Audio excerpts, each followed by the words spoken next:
Hello guys. आज मैं आपके सामने फिजिक्स का फर्स्ट लेसन जो बहुत बहुत ही इम्पोर्टेंट टॉपिक है आपके सामने लेकर प्रेजेंट हूँ। सो गाइस, इसको ईमानदारी पूर्वक आप समझने का पूरा प्रयास करिएगा और मैं आपको बेहतरीन तरीके से इस डेरिवेशन को समझाऊंगा, क्योंकि यह इतना इम्पोर्टेंट डेरिवेशन है कि आपके हर बार एग्जाम में अल्टरनेट कर कर आता है, या तो अक्षी या तो निरक्षी। इसलिए बहुत इंपॉर्टेंट रोल प्ले करता है आपके बोर्ड ऑफ एग्जामिनेशन के लिए।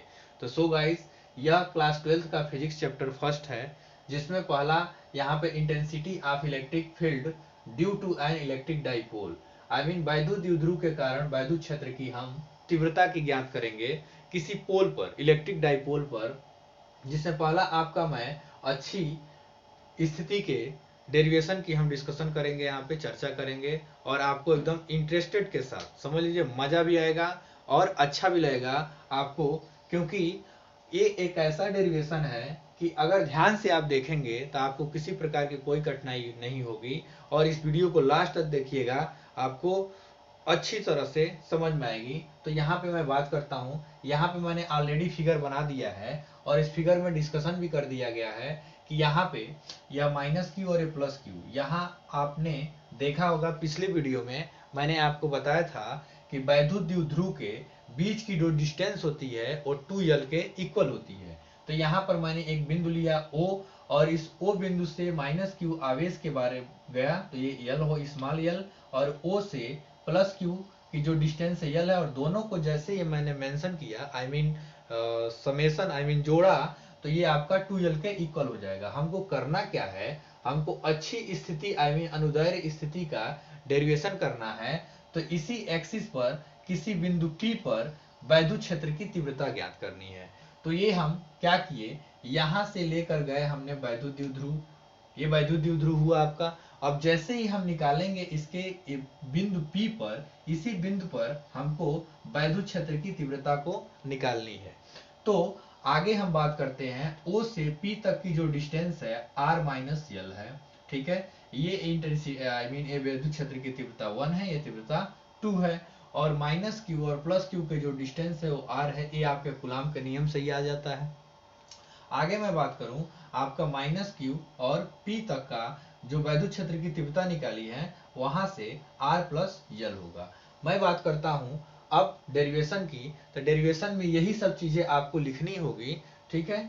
यहां पर मैं बात करता हूं, अगर प्लस क्यू आवेश के लिए बिंदु P पर वैद्युत क्षेत्र की तीव्रता निकालनी है, तो E1 equal to 1/4 pi epsilon naught K Q upon R minus L का होल स्क्वायर। ये फार्मूला, इसको अगर हम छोड़ दें तो इस फार्मूले को हम वैद्युत क्षेत्र की तीव्रता में निकाल कर दिखाया हूं। यहाँ पर देखिए, E equal to 1/4 pi epsilon naught K Q upon R square, ये आपका वैद्युत क्षेत्र की तीव्रता ही है। उसी के थ्रू यह रिजल्ट मैंने निकाला है आपका प्लस क्यू आवेश के लिए वैद्युत क्षेत्र की तीव्रता बिंदु P पर। अब यहाँ पर प्लस रहेगा तो यहाँ माइनस याद रखना, इसको जरूर ध्यान देना, भूलना मत आप लोग, ठीक है। क्योंकि यही छोटी चीजें आपके एग्जाम में बहुत ही गलत तरह से डाइवर्ट कर देती है, जिसकी वजह से आपका नंबर कम हो जाता है, ठीक है। यहाँ पर उसी बात को मैं माइनस क्यू आवेश के लिए बिंदु P पर वैद्युत क्षेत्र की जब तीव्रता निकाला, तो E2 equal to 1/4 pi epsilon naught K Q upon R plus L का होल स्क्वायर। मैंने क्या बताया, मैंने बोला कि जब प्लस रहेगा तो यहाँ माइनस करिएगा, यहाँ माइनस रहेगा तो यहाँ प्लस कर लीजिएगा।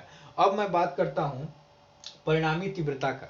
अब परिणामी तीव्रता निकालने के लिए इस फार्मूले को आप ध्यान रखिएगा, ये परिणामी तीव्रता निकालने का फार्मूला होता है E equal to E1 minus E2।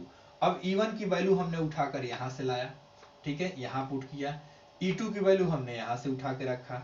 अब क्या किया, दोनों वैल्यू को रख, दोनों वैल्यू को यहाँ पे जब मैं रख दिया, तो इसमें देखा हमने कॉमन क्या है, तो इसमें कॉमन Q दिख रहा है, यहाँ पे भी कॉमन Q दिख रहा है, यहाँ पे 4 पाई एप्सिलॉन नॉट K, यहाँ पे 4 पाई एप्सिलॉन नॉट K। ये सबको मैंने बाहर किया तो 1/R माइनस L का whole square minus 1/R plus L का होल स्क्वायर, ये निकल गया। अब जैसे ही यहाँ पे बाहर निकाला तो इसका मैंने क्या किया, एलसीएम निकाला। तो एलसीएम निकाला तो मिला R माइनस L का whole square into R plus L का होल स्क्वायर। अब जैसे ही ये मिला तो इसमें हमने क्या किया, R माइनस L में R माइनस L का डिवाइड किया, तो बचा आपका R प्लस L, तो यह 1 में जाकर इंटू हुआ है, तब जाकर R प्लस L का होल स्क्वायर मिला है।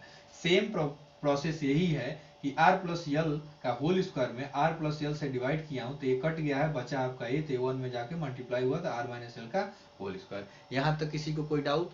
No doubt. फिर आगे बढ़ो।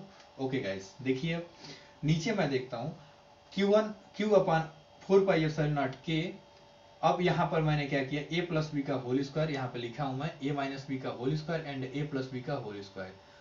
देखिए कहने का मतलब किसी भी फार्मूले को आपको इग्नोर नहीं करनी है। अगर आपको फिजिक्स पढ़नी है तो मैथ का सहारा लेना पड़ेगा, क्योंकि मैथ, किसी ने कहा है कि मैथ जो होता है वो विज्ञान का नौकर होता है। ठीक है, तो विज्ञान में इसको यूज करना है आपको।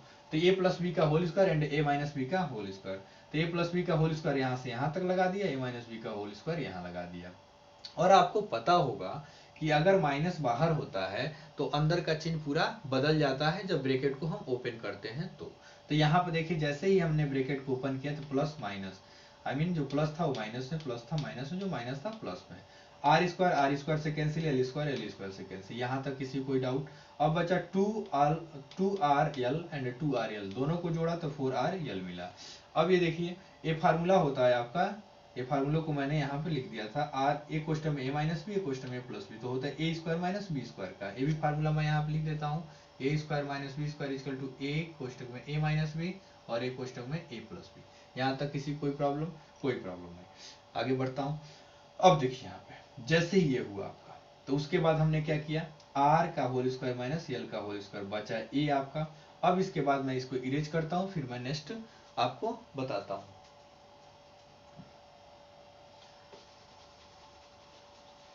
यहां तक आपको समझ में आ गया होगा।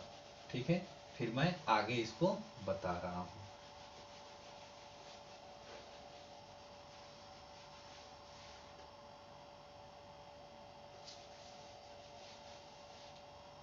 देखिए अब यहां पे मैंने क्या किया, E equal to 1 upon Q upon 4 pi epsilon naught K मिला आपका 4 आर यल अपान आर का होल स्क्वायर माइनस यल का होल स्क्वायर और टोटल का होल स्क्वायर। ठीक है, अब थोड़ा सा मैं इसको बताऊं, यहाँ पर आर जो यल है, यल वह आर से बहुत ही स्मॉलेस्ट है। ठीक है ना, छोटा है, तो बहुत ही छोटा है, तो इसीलिए यल इक्वल टू 0 रख लिया जाता है, यल इक्वल टू 0 रख लिया जाता है।